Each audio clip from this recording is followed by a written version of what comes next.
Today we're going to be filling a whole sketchbook spread using only one pen, this one.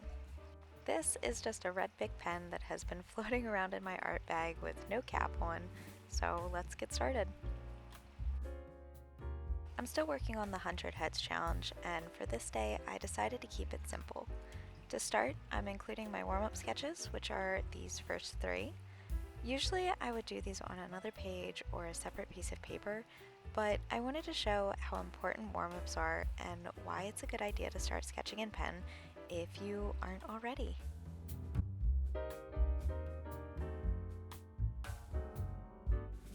So first, the warm-ups. In drawings, paintings, or any other type of art, a warm-up is essential for the best results.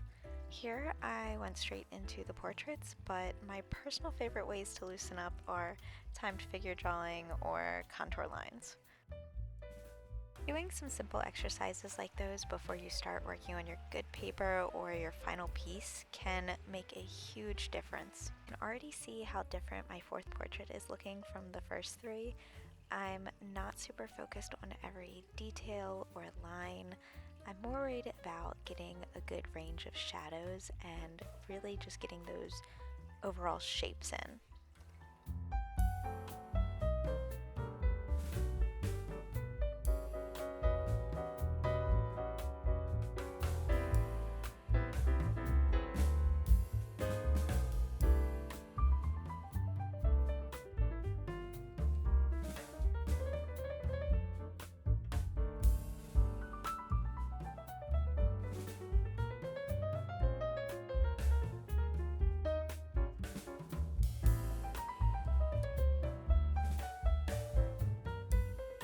Now let's talk about how sketching in pen can make a difference in your art.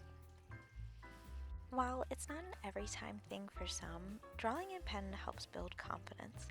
And unless you're using one of the pens that can be erased, it's harder to get rid of mistakes. So this makes you learn how to either carry on or cover up those imperfections. You start becoming more intentional with where you're putting marks, and as an added bonus, it might speed up your drawing process. Which is why I prefer pen when I'm drawing in public places. It's a lot easier to not overthink the gestures or shapes, especially when everything is moving so quickly and you don't have the time to keep erasing. And let's not forget the fact that there's no wasted time in sharpening anything either. The only downside is there isn't that many values you can get out of pen, but it creates a great practice for different techniques like cross-hatching or stippling to get a light, medium, and dark shading. You'll see that I mostly use hatching and cross-hatching to create my shading. As I said earlier, I'm still working on the 100 Heads challenge, and these are not from the original creator's Pinterest board. I think the first 2 or 3 are, but the rest of the portraits I just looked up because I found them more interesting to do than some of the ones that I haven't done in the board. If you're also interested in joining the 100 Heads challenge, I will link the original creator's Pinterest board down in the description below.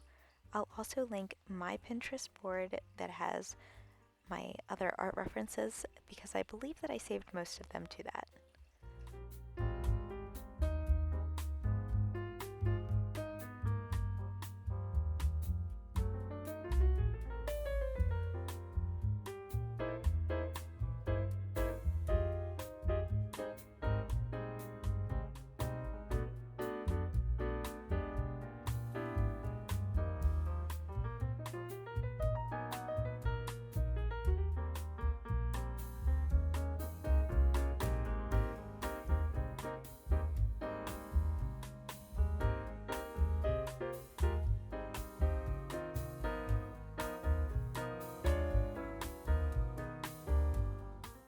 Bring it back to the beginning, I put my first and last sketch next to each other as a reminder to be kind to myself and trust the process. I hope you enjoyed watching this as much as I enjoyed completing this spread, and I will see you soon.